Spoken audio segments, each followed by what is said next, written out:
Olá, seres sinápticos, tudo bem por aí? Eu sou a Marisa Fortes e está começando mais um Sinapticamente, com histórias inspiradoras de gente do bem que fazem as nossas sinapses se iluminarem. Ele sabe tudo sobre mercado financeiro, é um dos líderes inspiradores de projeção nessa área, mas, sobretudo, ele sabe de gente. Ele é presidente da ACREF e também do Centro do Imigrante, uma pessoa inspiradora que vai contar pra gente como é ser o primeiro negro a se tornar presidente de um banco no Brasil. Vamos aprender muito, muito mesmo, com Tadeu Silva.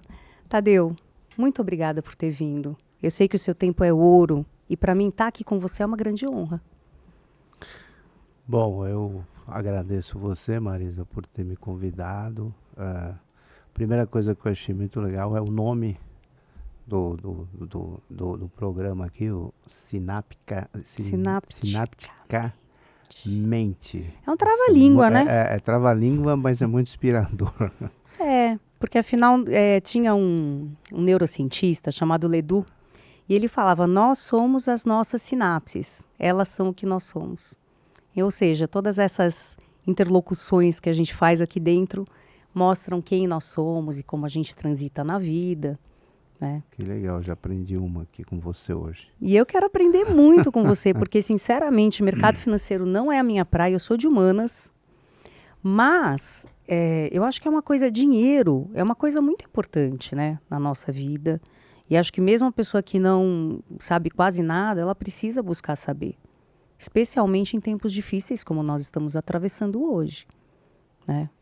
Sem dúvida. Dinheiro, ele é uma coisa muito poderosa, né? E o dinheiro, ele tem uma energia também muito, muito boa, muito poderosa. E o dinheiro, ele move o mundo, né? Se você parar para pensar, o dinheiro move o mundo. E as questões de dinheiro, elas trazem muita felicidade, como também pode trazer muito aborrecimento. Então, é legal, eu aconselho as pessoas a entenderem um pouco de como trabalhar com dinheiro, de como manejar dinheiro, de como entender a dinâmica do dinheiro. Mas a gente vai falar sobre isso aí na frente, com certeza. Tem uma coisa que me chamou muito a atenção, que é você postula um lema, que é, vamos, né, usar a consciência, vamos trabalhar e falar sobre crédito consciente. Eu nunca tinha ouvido falar disso, mas fez muito sentido para mim. Ou seja, a gente tem que ter juízo. Como é que é esse conceito do crédito consciente? O conceito do crédito consciente, e como o nome está dizendo, né, consciência, né? E a palavra consciência, ela tem várias denominações. Mas quando a gente fala de crédito consciente, é você olhar para a questão do crédito com a visão mais nobre que você possa olhar. E aí a gente tem, quando você fala de crédito, e aí entrando um pouco no mercado financeiro, você tem o doador, aquele que vai ofertar o crédito, e você tem o tomador. Então, o crédito consciente é quando você, no lado do tomador, você olha para uma necessidade que você tem e antes de você tomar qualquer decisão de impulso, que é o que a gente ouve falar muito, né, de compra por impulso e tudo mais, você fazer uma reflexão. E aí entra a questão da consciência, né? E a reflexão vai caber no meu bolso, cabe no meu orçamento, eu efetivamente preciso de tomar esse crédito e o que eu vou fazer com ele? Esse é um lado. Então tem que ter um planejamento também, tem que ter uma razão. Tem que ter uma razão, não é você tomar por tomar. Então, e hoje você vê, né? Você tem muita disponibilidade de linhas de crédito, hoje você pega táxi e o aplicativo do táxi, ele fala, você tem, eu pego táxi todo dia praticamente, e o aplicativo fala, olha, Tadeu, você tem à sua disposição tanto, quer tomar? Tem muita oferta. Assim que nem na padaria? É bem assim, né? Então você tem muita oferta, e isso é muito bom, porque isto traz uma competitividade muito grande para o mercado, é muito mais gente oferecendo.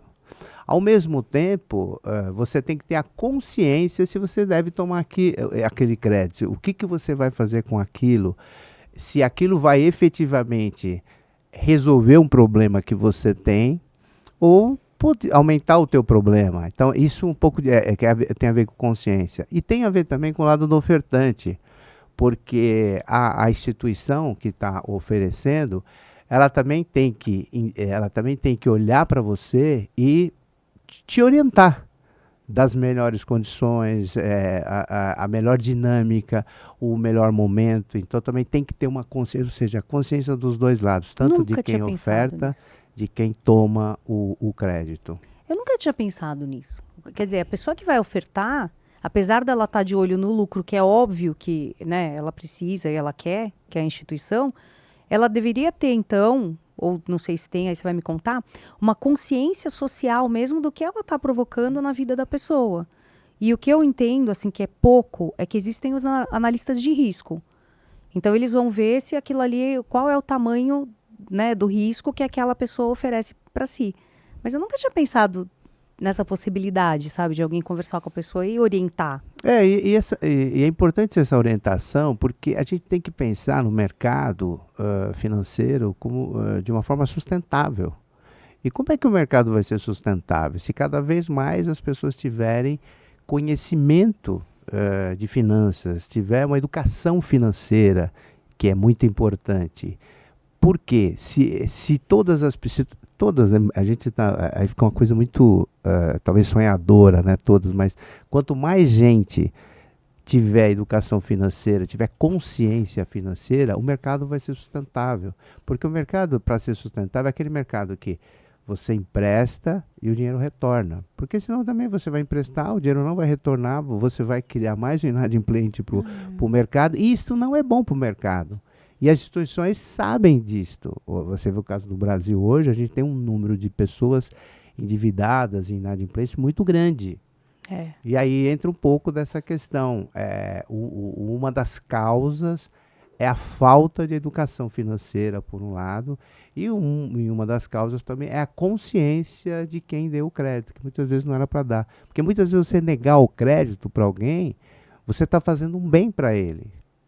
Nossa, essa ideia é revolucionária. Para Exatamente. mim é maravilhoso, Você está lógico. fazendo bem, de orientar. Eu trabalhei com crédito, ainda estou no mercado, mas há muitos anos. E eu orientava meu time, eu conversava diretamente com os clientes e aconselhava para que eles fizessem uma operação de crédito diferente, que era aquela que melhor cabia no bolso dele.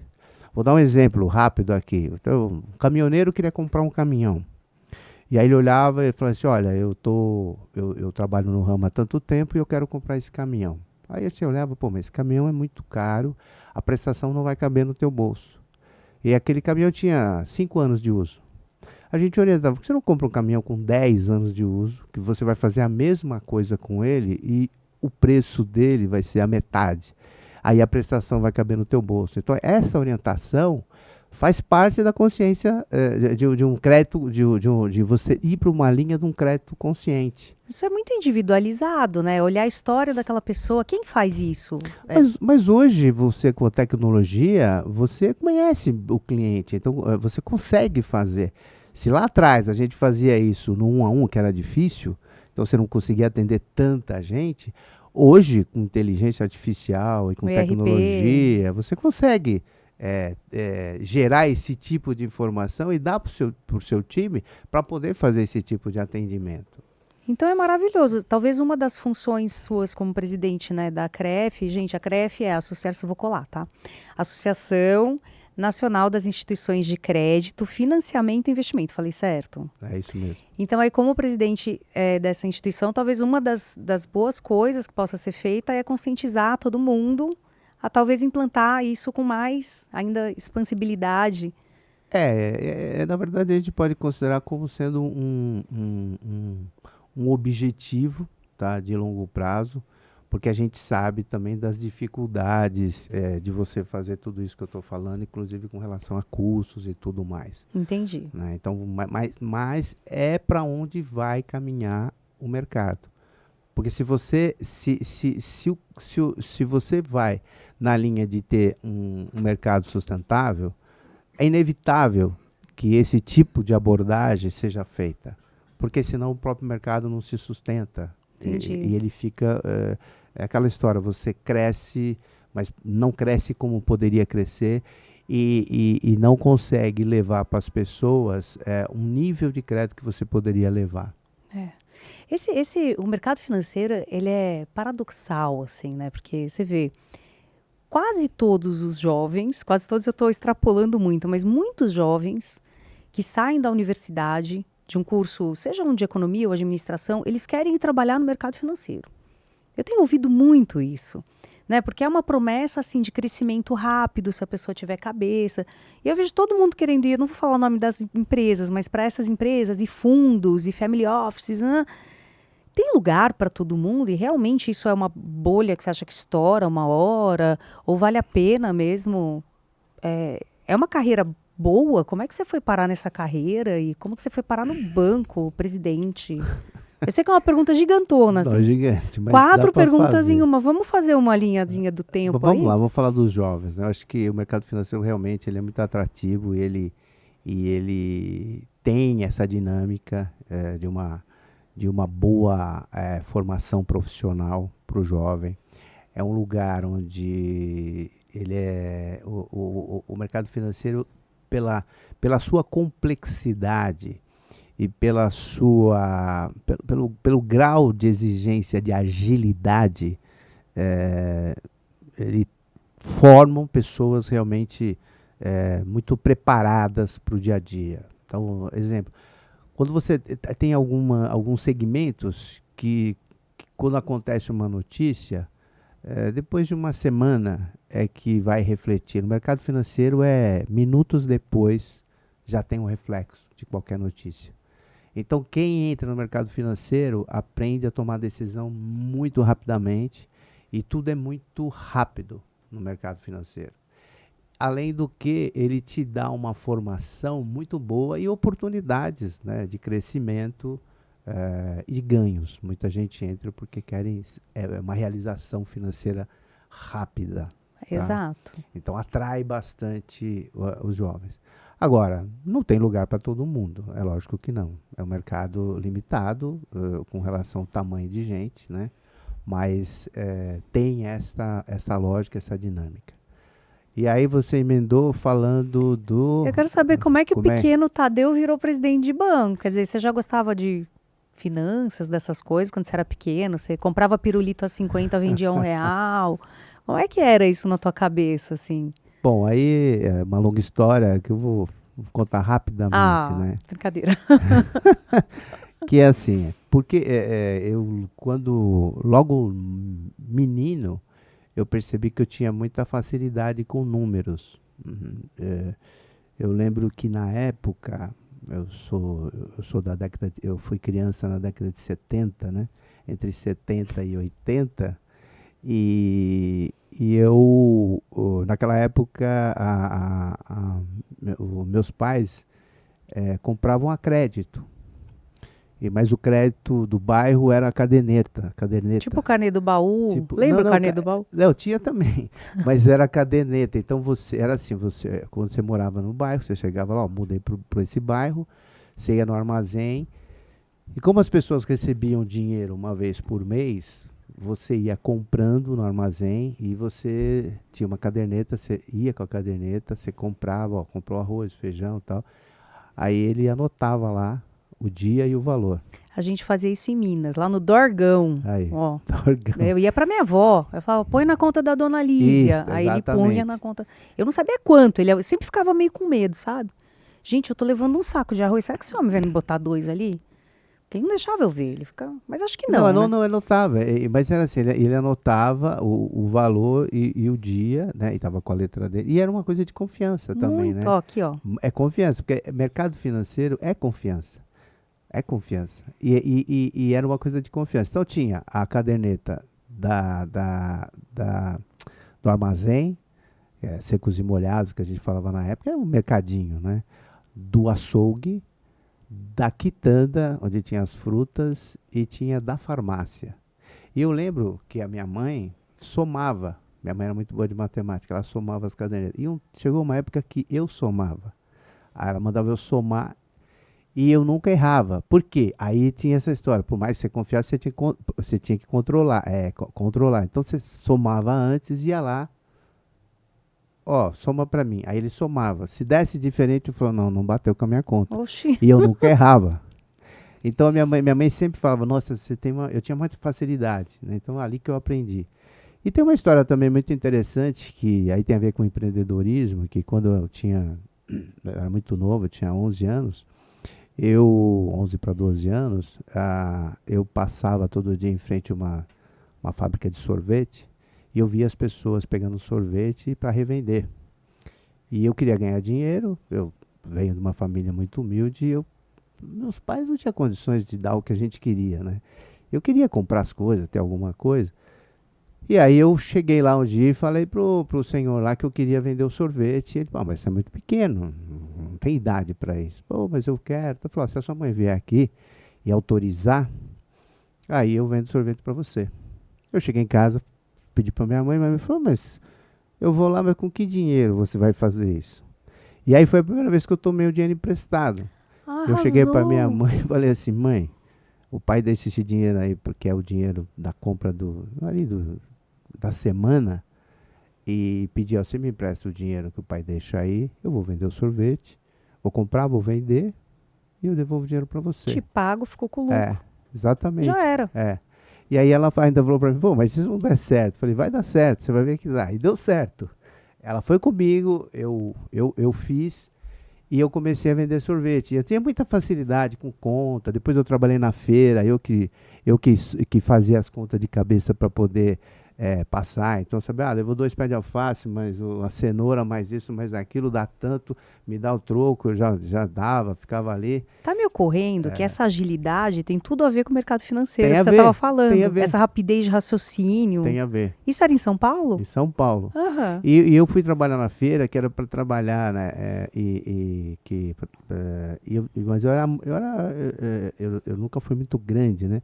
Era bem pequenininho e aquelas caixas eram muito pesadas para mim. E aí eu ficava pensando ali, pô, o que eu posso fazer de diferente aqui? Eu comecei a mostrar para a dona que eu era bom de matemática. Aí eu já não ia mais no trabalho pesado e ficava no caixa, fechava as contas. E Tinha um ela traba... amando, né? Não, para ela era uma senhora já de, sei lá, 70 e poucos anos.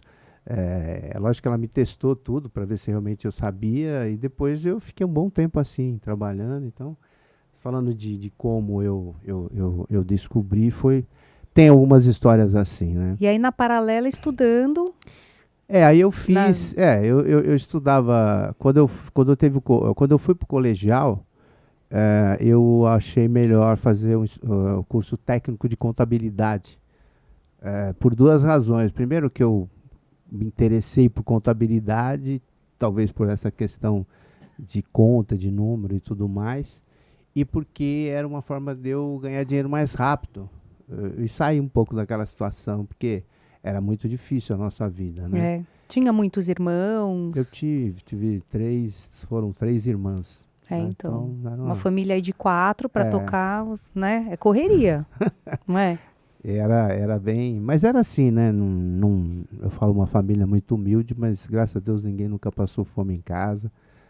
Meu pai era eletricista e trabalhou mais de 30 anos no mesmo lugar. Na época era a Light, né? Na A Light, Light, né? claro. Tu falava, você acha que eu sou sócio da Light? Você tinha que Exatamente. desligar a Quando a luz luz. estava acesa, né? Aham. E a minha mãe era empregada doméstica e a nossa vida era assim, né? Então, quando eu fui fazer contabilidade, eu pensava, poxa, eu pensava em tirar meus pais daquela situação e eu consegui eh, ganhar dinheiro muito rapidamente, até porque eu estudava muito e eu fui fazer contabilidade, aí eu fui estudar. Então, eu lembro que quando eu tinha 16, 17 anos, eu ganhava mais que meu pai. Oxi. E aí também tinha uma coisa, eu ganhava mais com meu pai, mas minha mãe pegava todo o meu dinheiro. Ela Menino. só separava o dinheiro para pagar o colégio, porque, poxa, o colégio que ia me dar, que estava dando suporte, né? Então, mas se ela deixasse a grana na tua mão, com certeza você ia multiplicar já investindo em alguma coisa, porque você tinha o tino, É, né, para isso. não, talvez, mas é que foi bom, porque aí aquela história ajudou a reformar a casa, ajudar Ai, as coisa coisas. boa. E, Agora eu vou fazer um cortezinho aqui, que ninguém é de ferro. Qual é a sensação de você poder ajudar quem tanto te ajudou, quem te criou, assim, sabe? Você poder proporcionar, deve ser muito maravilhoso isso. olha, a sensação é muito boa, né? Que é você retribuir e ver que o fruto do teu trabalho, do teu esforço, teve proporcionou uma felicidade, né? Aquilo gerou realmente uma felicidade, tanto para minha mãe quanto meu pai. E acho que o E um orgulho orgulho, dele. É, falamos junto, e falamos um junto. orgulho também. E aí? Daí, bom, você já estava foguete, você já era um foguete, então com 17 anos você já estava ali, ó. Você É, percebeu que ali tinha, né, uma possibilidade boa tinha, de crescer. e eu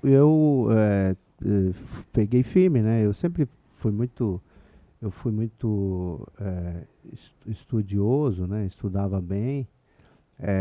E o meu pai, ele foi bastante influenciador nisso de estudar, porque ele falava, né? Meu pai, que ele falava, olha, a única janela de oportunidade que você tem é através da educação, através do ensino.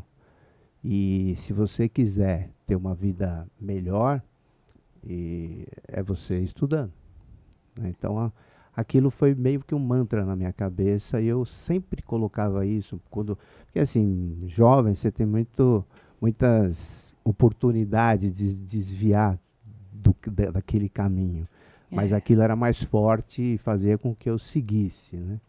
Tanto é que eu quase fui jogador de futebol. O quê?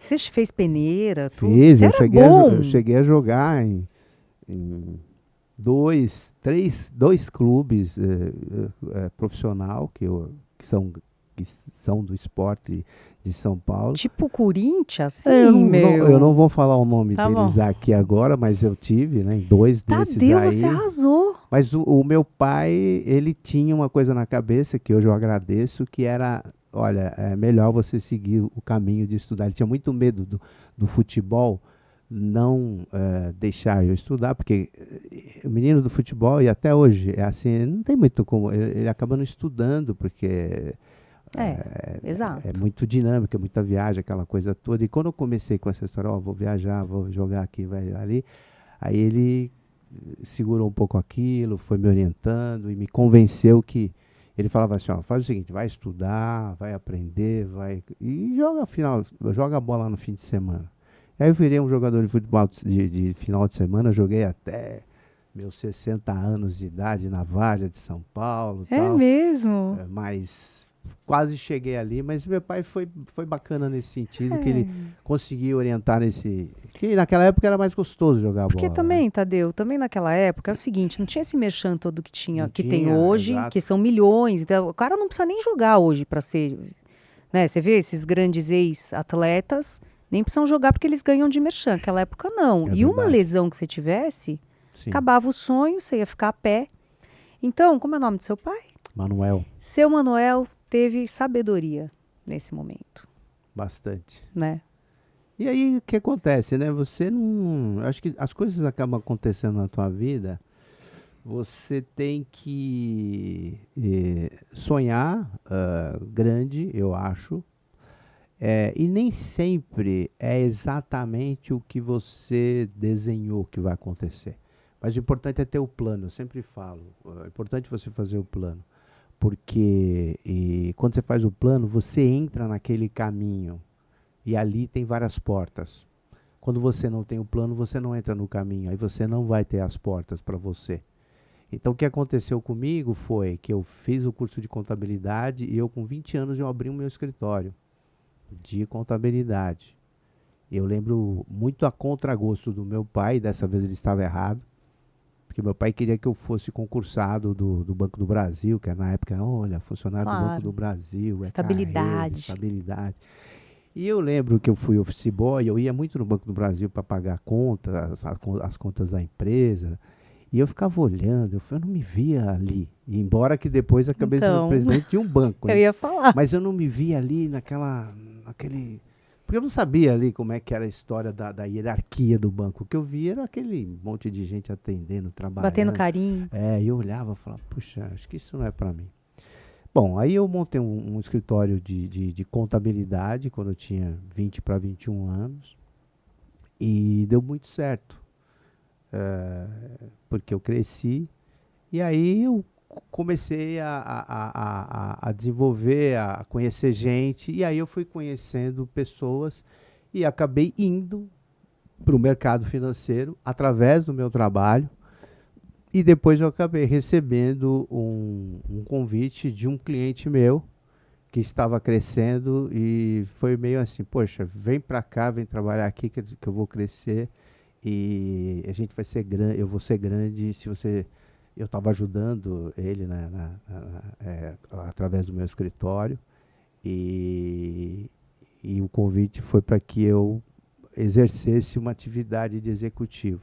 Então, mas aí você precisou ter uma cabeça muito boa e fazer uma bela análise de risco. Você ia ter que fechar o teu escritório para ir para lá? Ou você ia deixar a turma Não, trabalhando? na verdade eu não precisei fechar o escritório, que foi uma das condições, porque eu falei, poxa, eu já estava com o meu escritório há uns, talvez 3 anos, mais ou menos, a coisa Tinha uma carteira, né, de tava cliente. indo bem.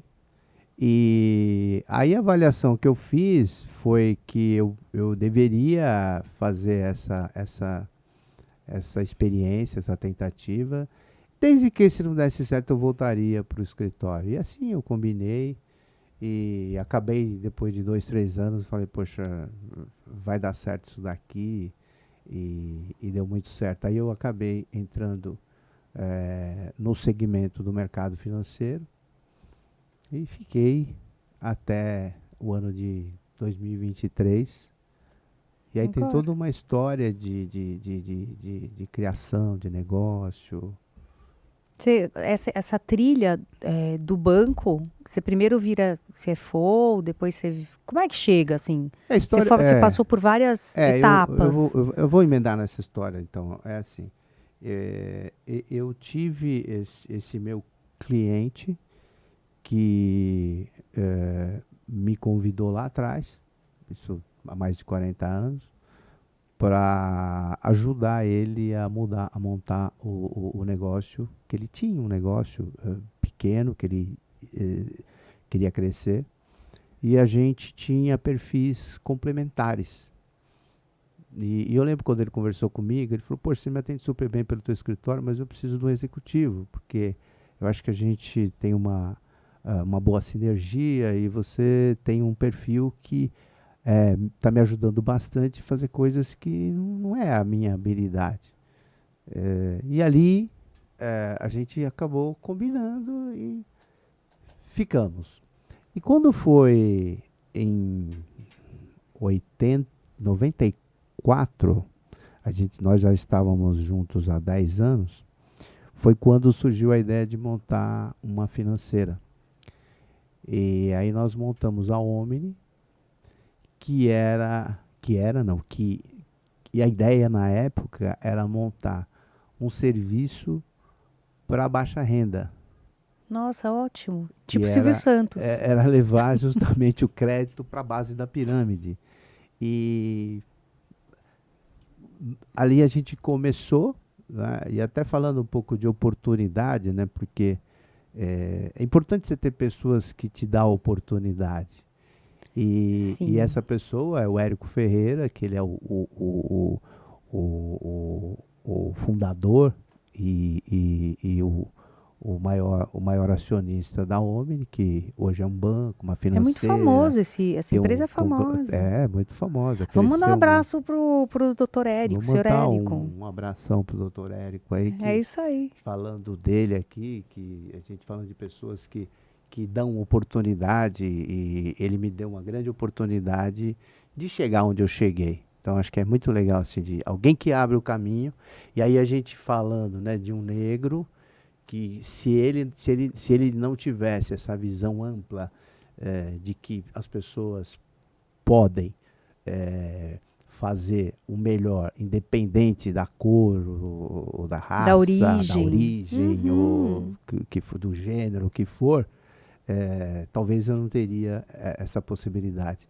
Então, pessoas assim ajudam muito a impulsionar diversidade. Então, acho que ele me deu bastante, me deu esse campo para poder atuar.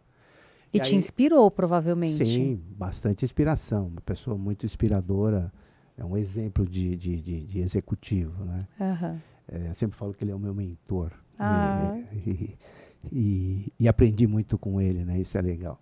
Então, assim, a gente acabou montando a Omni, na época era a Omni Financeira, e a gente trabalhou na ideia de ter um serviço inédito que não tinha, que era um serviço de inclusão financeira, levar crédito para aquelas pessoas que eram esquecidas mesmo, que o banco maior não olhava. aí você tá falando Então, o quê? O feirante, o... muita gente autônoma, o feirante é um Uhum. exemplo, né, de autônomo.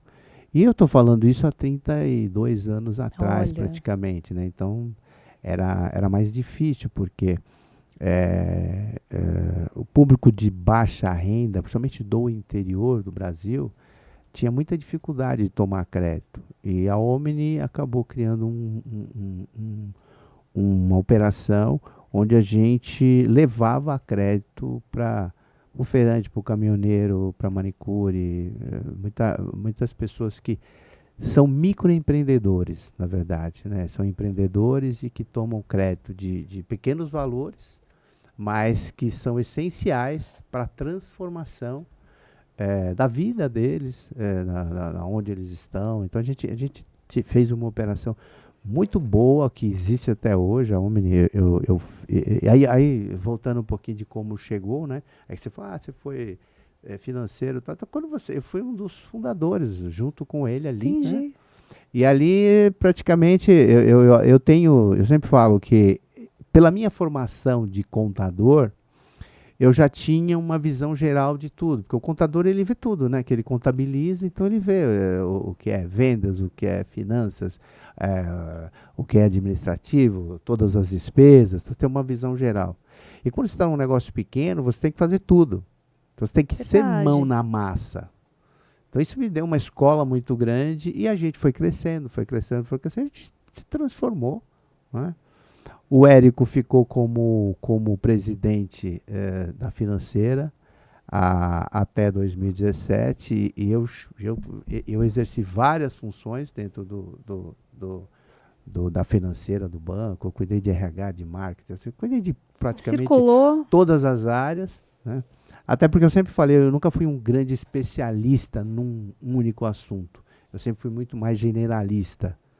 E sempre tive um perfil mais de montar time, de entender o desafio, montar um time e sempre colocar pessoas melhores do que eu para poder tocar. Eu acho que isso uma das lições que eu posso dar da minha carreira, que você não pode achar que é você que vai fazer. Um pouco, tirar um pouco desse ego e achar que só você faz bem. Mas, Tadeu, isso que você está falando, assim, o que que a gente vê, né? Agora eu vou falar também. Existem líderes que não deixam o liderado brilhar com medo de perder o lugar. E você está me contando que você fez exatamente o oposto. Que você pegava pessoas melhores que você e colocava em posições de destaque ou de vitrine e dava a elas a chance de crescerem a partir do valor delas. É isso mesmo? Exatamente. E como é que ninguém tirou o teu lugar? Porque, primeiro, porque eu acho que o que as pessoas mais precisam é de uma liderança que entenda a pessoa na tua integralidade e que ajude ela a desenvolver e ajude ela a dar conta do desafio. Então, quando você tem uma liderança desse tipo, é aquela liderança que realmente vai ajudar você a levar, a conquistar. Então, eu sempre fui um grande impulsionador nesse sentido. Então, assim, nunca tive essa preocupação de alguém pegar o meu lugar, porque, inclusive, o meu estilo é o estilo de ser o generalista. Estar um pouco em cada lugar, né? Exatamente. Então, não tinha um lugar certo, vamos chamar assim. Eu lembro que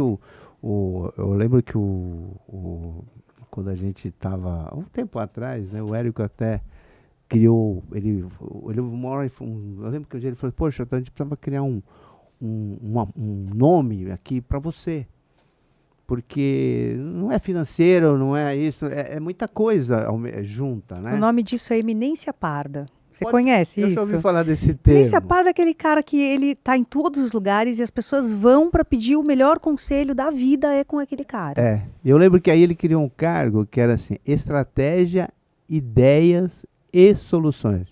Ele falou assim, é o resumo que é o que você é. É um estrategista, é alguém que traz as ideias e que resolve problema. Então é bem assim. Então quando você tem uma liderança desta forma, você desenvolve as pessoas. E aí as pessoas querem trabalhar para você. Você acha, porque você é famoso, que eu sei, por ler o campo. Eu acho esse um termo muito poderoso, porque você está nas situações, tem muita gente que desanda a falar, não é nada mindful, né? Não tem atenção plena para o que está acontecendo ali e acaba sendo impulsivo. E você me parece que é exatamente o oposto. Você fica ali observando, entendendo o que está acontecendo e quando você fala, você é perfeito, ou quase perfeito. Não existe. Como é que é isso? Assim, isso é uma virtude que eu acho que ajuda muito ter essa noção, assim. Então, eu acho que isto tem a ver com esse estilo, porque eu sempre pensei comigo, logo muito cedo, né, que eu não deveria ser focado num único assunto. Porque eu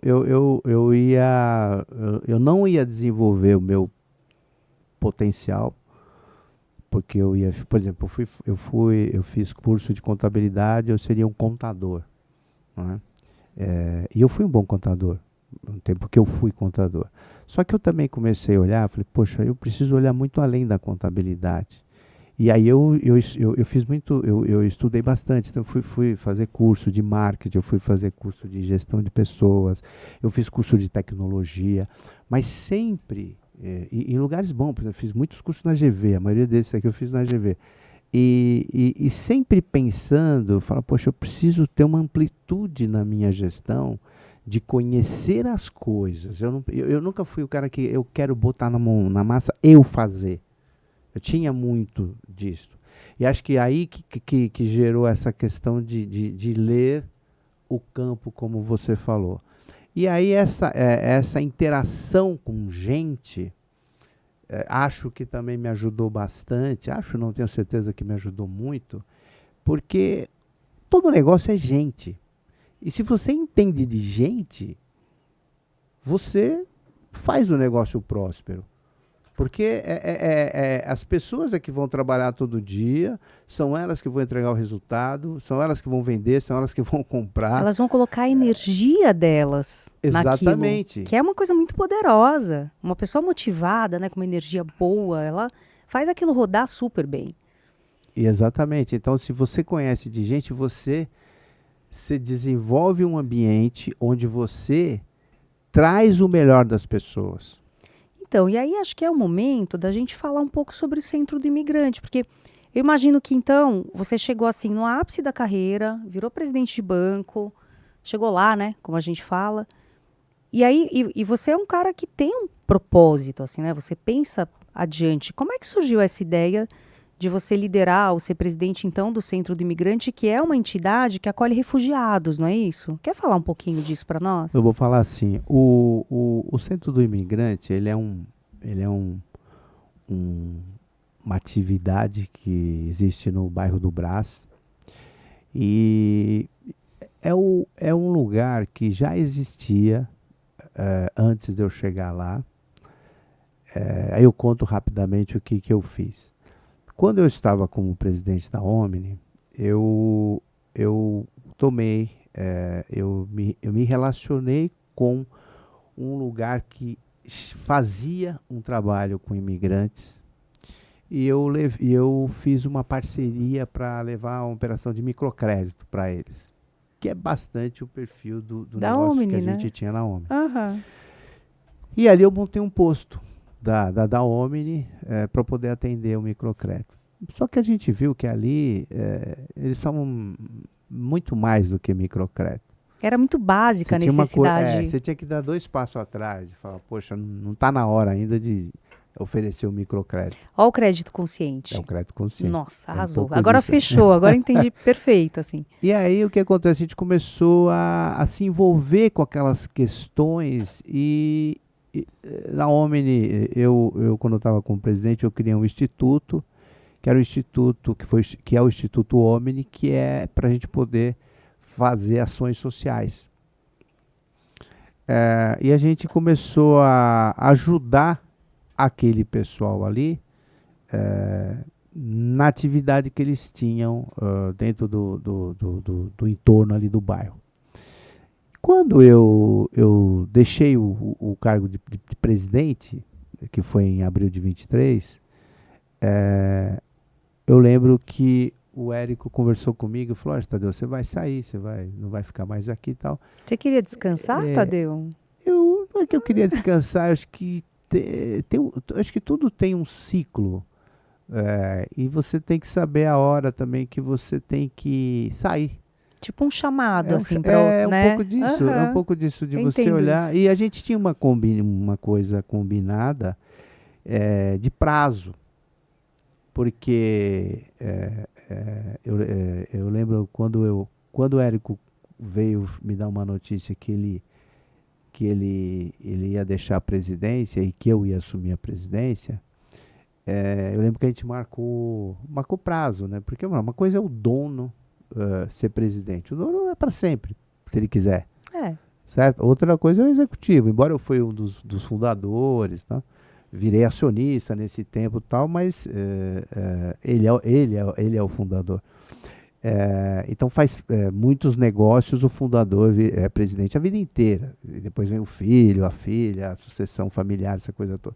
E quando ele falou que, olha, estou pensando fazer uma transição, passar a presidência para você, porque eu já vou fazer, na época, acho que era 70 anos, e eu acho que você, como vice-presidente, você deve assumir.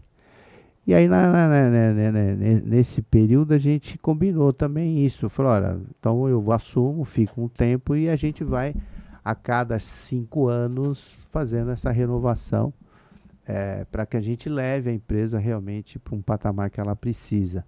Até porque a gente, como executivo, e a gente conversava muito sobre isso, a gente tem que entender também que quando você... não que você não está contribuindo mais, mas que você tem que trazer contribuições novas para o teu negócio. Gente mais nova, gente mais atualizada, pessoas preparadas para o momento atual. Nossa, você é demais, sabia? Porque eu fico pensando, zero egoísta, né? Pensando muito no Mas que é bom para todo mundo. Você tem que pensar no negócio. Você tem que pensar em gerar algo que é uma geração de um negócio compartilhado. E a gente tinha muito disso. A gente sempre tratou e chegamos onde chegamos, porque a gente olhava a empresa com esta visão. Que a empresa era muito mais importante e maior do que nós dois. Porque tinha muita gente dependendo, inclusive, dessa empresa, né? Para famílias. Exatamente. Então, aí, assim, poxa, é um ciclo que precisa se encerrar. E não foi fácil, porque como eu estava lá há muito tempo, e esse perfil de cultura, de valorização, de propósito, de cultura, isso é muito forte. Isso ficou muito enraizado dentro da companhia. E muito jeito, assim, o jeito, o Tadeu é a alma. Então, assim, mas não dá para. Então, por conta disso, eu preciso ficar a vida inteira aqui. Não, tem como sair num determinado momento, sair bem. E eu acho que a grande missão é justamente você saber sair e deixar um legado, que é o que ficou, e ver que eu saí há 2 anos atrás, e ver e eu falava isso, muita gente que falava, mas tem uma preocupação, você vai sair, você está à frente dos negócios, a empresa é muito a tua cara. Eu falo, não, gente, a empresa ela tem um pouco da cara de cada um. E sempre tem o Tá? conselho, né? Não é que também Sim, você é põe os dois claro. pés para fora e larga tudo Não, para trás. não, e outra, Né? eu sei, e nessa linha do não egoísmo, eu sempre falei que vocês vão sentir muita falta de mim pelo que eu sou, mas não porque eu tenho que estar, porque eu nunca fui centralizador. Então eu falava, gente, eu vou embora e você, porque eu sempre nessa linha de, olha, eu sempre tive muita gente boa trabalhando comigo. Na minha saída, não tem uma dependência tão grande, porque o mais importante é toda a estrutura e o alicerce, que foi feito, que permanece. Então, dizem que o profissional de excelência numa corporação é aquele que não faz falta. É aquele que Exatamente. sai e o negócio continua rodando com aquela equipe que ele formou. Então, acho que é um pouco sobre isso Então, também. mas por isso que eu acho que o maior legado é toda a cultura que nós criamos, e o propósito. Porque quando o propósito ele é nobre e ele é forte, ele prevalece. É além das pessoas, além de mim, do Érico e tudo mais, aquilo ali tinha que. Não podia ser, ó, enquanto vocês estão aí. Tá? Mas aí, como é que é? Agora, uma pergunta profunda, porque afinal de contas, somos psicólogos, né? Vamos lá. Como é que. Então tá, vai dar os 5 anos, eu vou sair da presidência. Mas e aí, esse chamado de alma? Você pensa, o que que eu vou fazer agora? Porque, teoricamente, você podia fazer o que você quisesse fazer. Talvez você já estivesse financeiramente estável, né? Era uma coisa muito mais de um chamado da tua alma do que qualquer outra coisa. Quando que te deu esse clique, assim, eu quero fazer isso? Olha, na verdade, não tem clique. As coisas vão acontecendo. Então, eu acho que você tem que estar posicionado para que as coisas venham. E eu acredito muito também o seguinte: para que você traga coisa nova, você tem que deixar espaço para essa nova coisa chegar. Então, não ia chegar uma coisa nova para mim, continuando como presidente do banco, como eu estava. Mas a hora que você não é mais, vem quase que automaticamente, e de acordo com aquilo que você está pensando, de acordo com o momento que você está, né? Eu diria até assim, até na vibração que você está, vamos colocar E assim. aí você estava mexendo muito com essa coisa do imigrante, aí surgiu também a possibilidade da CREF. Não, o imigrante veio, como eu falei, eu saí da Omni, e aí quando eu fui para lá, que eu olhei tudo que tinha, e eu vi que tinha que criar ali uma OSC. Aí eu criei há 2 anos atrás, vai fazer agora em maio 2 anos, uma organização da sociedade civil, que é AGIR.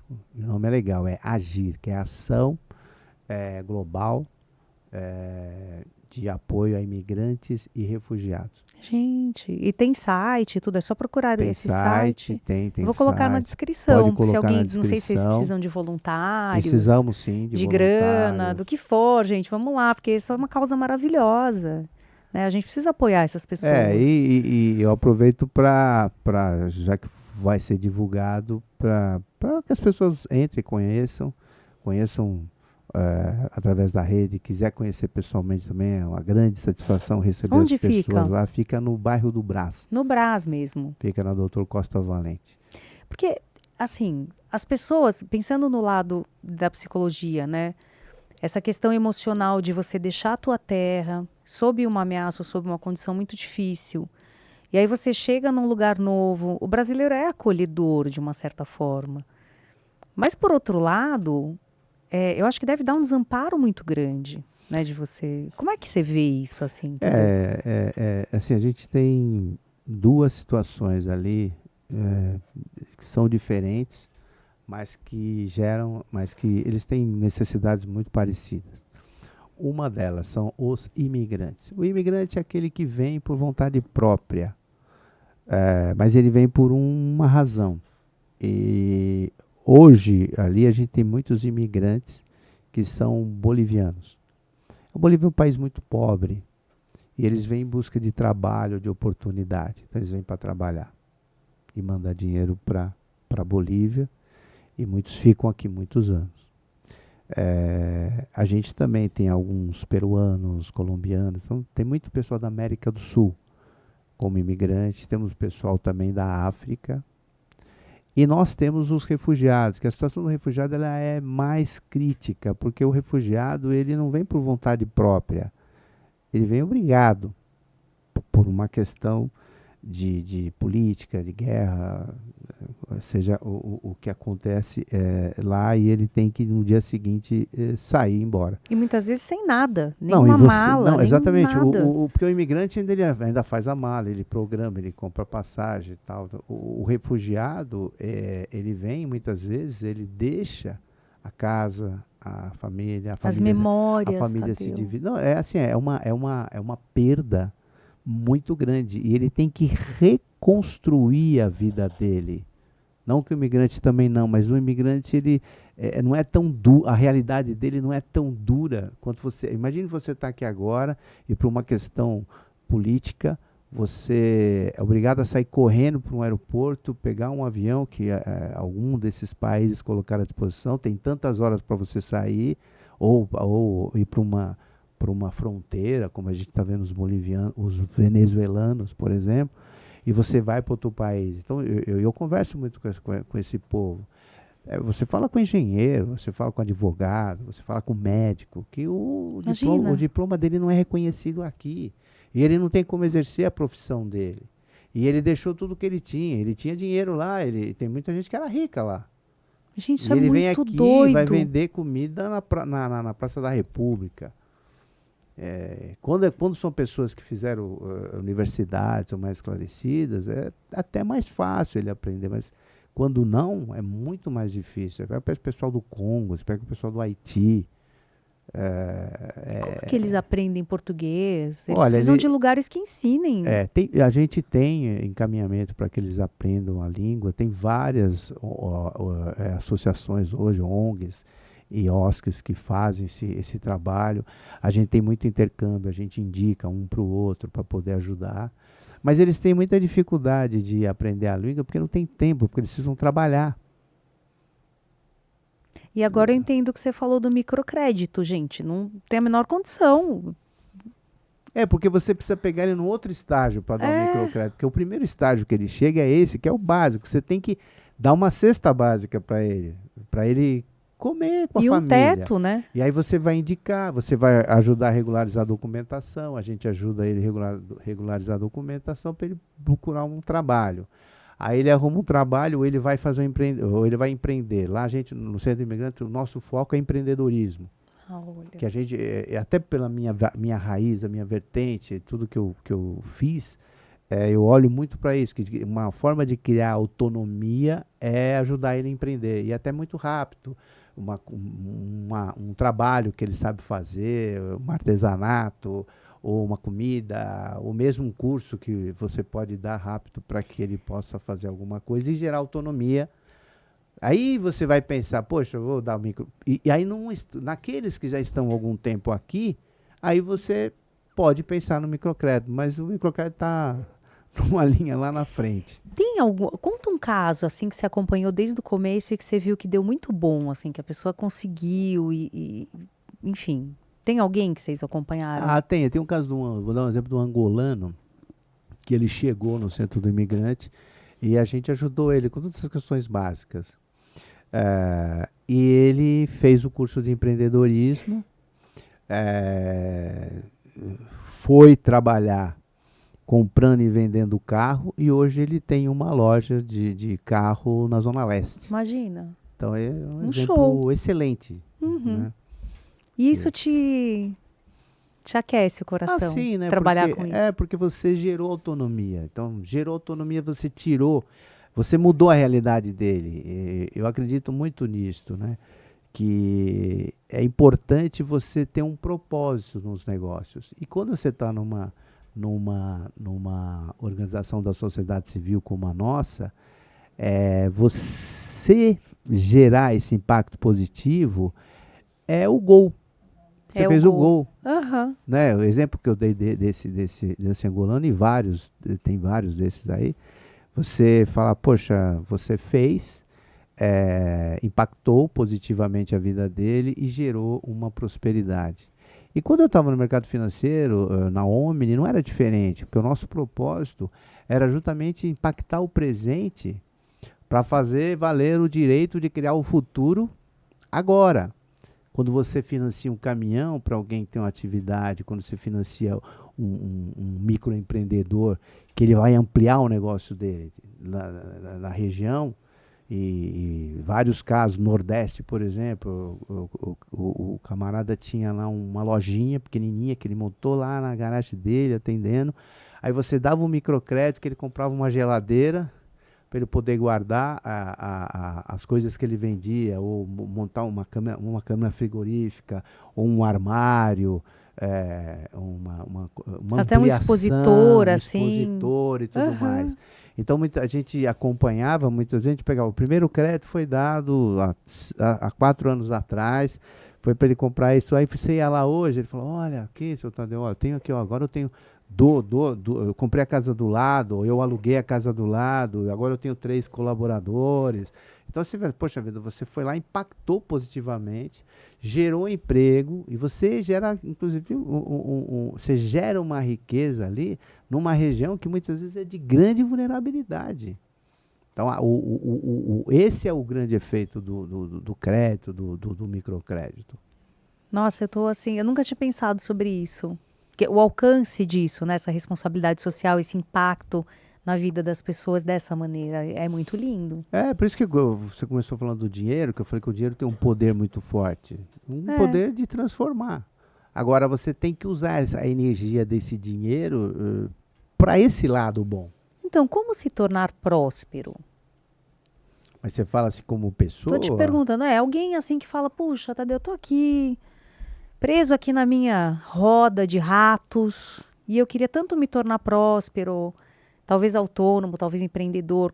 O que que a pessoa precisa mobilizar de virtude, você acha, para isso, assim? Olha, eu acho que aí tem várias coisas que eu posso falar, né? Mas eu acho que uma das principais é você ter objetivo. Que eu falei um pouco de plano, né? Você tem plano, tem objetivo, aí você entra por um caminho, ali vem as portas. Então, se você deseja ser um empreendedor, primeiro você tem que fazer, a primeira avaliação que você tem que fazer é se você tem estômago para ser empreendedor. Uhum. Porque ser empreendedor tem que ter estômago. Você vai ter muitos reveses e você não pode desistir na primeira. O empreendedor, ele é um forte, ele é aquele que, eu não vou dizer teimoso, mas ele tem que persistir. Ele tem que ser persistente. Ele não pode desistir na primeira. Eu cheguei onde eu cheguei, eu montei negócio muito cedo, mas eu sei quantas vezes eu tive vontade de desistir. Então, essa força de empreender é muito forte. Agora, você tem que ter esse perfil. Porque se você não tem o perfil de empreender, não adianta. Você vai. Porque o empreendedor não pode ter medo. Primeira coisa. Se você tem medo, então você não vai empreender. Porque assim. Eu conheço muita gente que quer ser empreendedor, fala, eu vou ser empreendedor, vou fazer tal coisa e tal. Só que assim, eu vou botar o dinheiro ali, acha que o dinheiro sozinho vai fazer? Não, você vai ter. Eu lembro que quando eu montei meu escritório de contabilidade lá atrás, tinha mês que eu não tinha como levar dinheiro para casa, eu não tinha dinheiro para pagar a folha de pagamento. Nossa. Aí eu ia no banco, tomava um empréstimo, pagava e meus colaboradores não precisavam saber. Mas no dia eu pagava eles. E eu chegava em casa e falava com a minha esposa, esse mês não deu para mim. E ela segurava a onda porque na época ela trabalhava numa multinacional. Maravilhosa, né? Claro, guerreira. Maravilhosa. Tem que mandar um beijo para ela também na sua câmera. Dona Ruth, um grande beijo para você. Sabe que sou um grande apaixonado por você. Estou falando aqui o quanto você foi e é minha grande parceira em tudo. Ai, gente, é isso. Então, a pessoa não pode ter medo, mas se ela tiver um perfil um pouco mais conservador, tem espaço também, talvez, numa empresa, para ser CLT. Sim. E aí crescer dentro de virtudes. É porque o empreendedor, exatamente, você né? pode Tá tudo bem também. Porque assim, você pode pensar em ter um perfil empreendedor dentro de um negócio de alguém. Que é muito bom você ter um colaborador seu que é bastante empreendedor, ele vai te ajudar muito. Sim. E só que ele não corre o risco. Então, quando eu falo de não ter medo, porque você corre risco. Correr o risco é você perder o capital que você investiu. E eu conheço histórias de empreendedores que perderam várias vezes. O próprio Érico, quando eu conheci ele, e ele conta essa história que é legal, quando eu conheci o Érico tinha acabado de quebrar praticamente. Ele estava se recompondo. Meu Deus. E olha a história, e onde ele chegou. Por quê? Porque ele persistiu. Teve essa força de empreender. E contratou o Tadeu, né? Porque ele não é bobo nem nada. Eu acho que ele é muito bom. Não, certo? Ele olhou, mirou, falou, esse daí vai me levar longe. Não, e eu acho que a gente teve uma parceria, temos uma parceria muito grande, crescemos muito e com muito trabalho, com muita dedicação, com muita determinação. E Tadeu, se pudesse voltar lá atrás, para aquele menino de 11 anos, que um dia olhou pro sorvete e falou, eu vou vender esse sorvete aqui, é o seguinte, que tinha um raciocínio rápido, e pudesse dar um conselho para ele, uma orientação. Então, o Tadeu futuro foi lá pro Tadeuzinho de 11 anos. O que você diria a ele? Poxa, aí... O que eu diria pro menino lá atrás? Que orientação, que conselho você daria para ele, que teria te poupado alguns reveses, assim? Tá, eu acho que tem uma coisa que eu faria com ele. Eu acho que...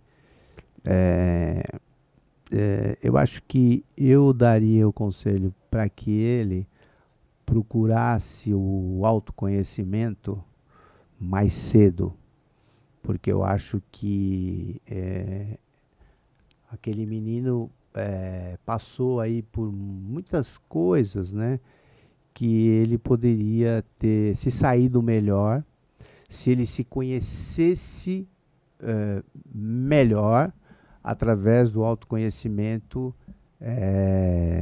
mais cedo na vida. Eu acho que muita coisa que aconteceu comigo, aprendi muita coisa na porrada, eu acho que o autoconhecimento teria dado para ele um up com relação a muito sofrimento, a muita coisa que ele passou, que teria sido mais leve. É lógico que falar isso agora é fácil também, né, Marisa? Porque, eu já sei o que aconteceu, sei o resultado do jogo e tal.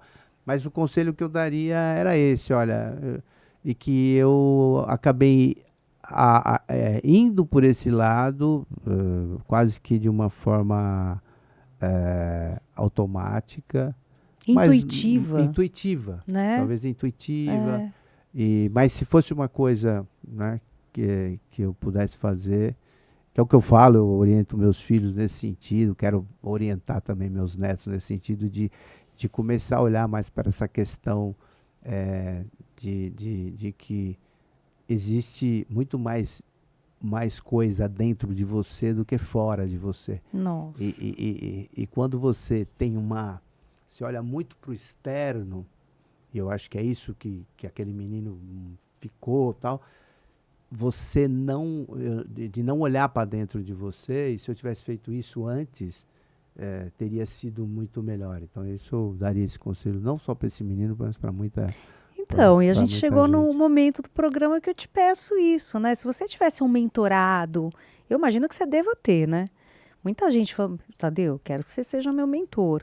Mas se você tivesse um mentorado, digamos que todos os nossos espectadores aqui, eles são seus mentorados. Qual seria, assim, uma orientação, uma inspiração, uma palavra de inspiração de alguém que chegou tão longe? O que você poderia dizer a eles?